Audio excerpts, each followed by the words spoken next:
Xa iinkukhu ziyi-30 ukutya kwazo kuhlala ixesha elingakanani? Impendulo yalo mbuzo ixhomekeke ekubeni uba kule nyanga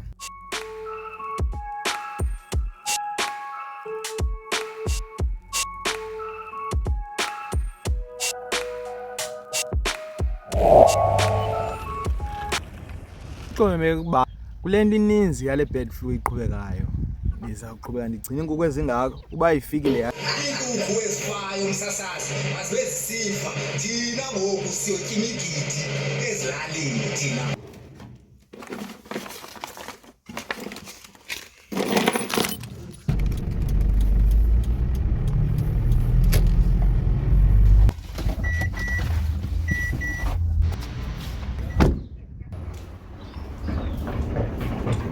kg, 40 kg maize and lemon you pellets. Maize. Whole of fresh? Ah, whole. 60.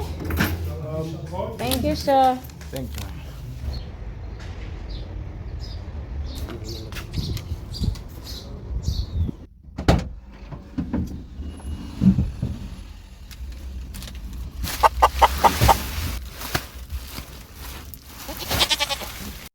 Awesome.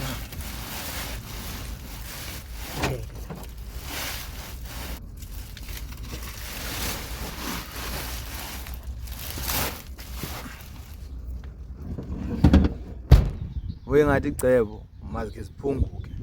Uyabona ke nje banizawuphungula ezimbini eleke veki. So akupheli nizama noba zi-15 zaziyaka ziyi-15.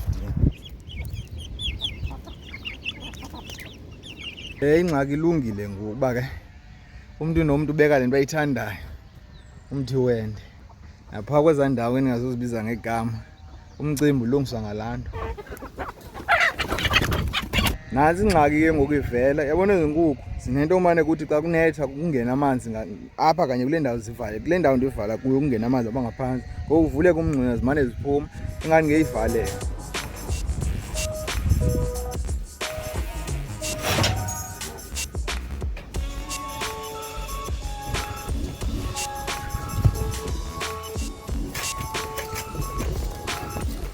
Yabona kuba uyabona nobeka isitenga sivala apha ngaphambili kungalunga.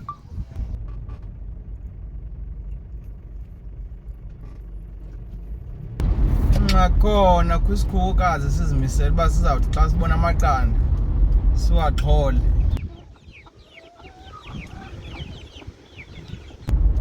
Ndisibone ngokwam uba kudala ndiyibone ibikhona into etya la maqanda kodwa asiyo loo rhamncwa elingena liphume sisikhukukazi. Ngoku ke ezo sikhukukazi sizawulala etyiweni ngenkani namhlanje. Eyona nto inzima ekubeni uba ubuxhwitha inkukhu ucimba uzayitya ngosuku olufanayo okanye ususe lavuma le nkukhu ezandleni awunawuzuyitye wena mntu ubuyixhwitha nosezayiqangqulula uyilungiselele upheka. Icebo lam ngelinye mna ezandleni. No, xa kunuka ibleach akufani naxa kunuka inkukhu obusandayixhwitha.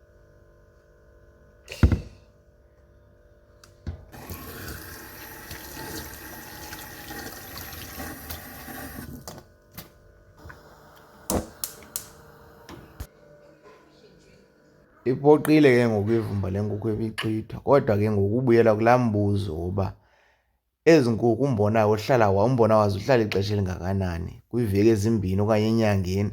Noko uyaya enyangeni kodwa ke uphumele kwenye iveki kwenye inyanga. Kungona ke ngoku uzawucaca icala uba kwenzeka ntoni ngazo. Le uyibonayo iyagqwagqa uba ibisenoboyana obuseleyo ngolu hlobo lezi. Ebezityebe kakhulu ibizeziya kunezi zesibini ngoku ndizithathayo.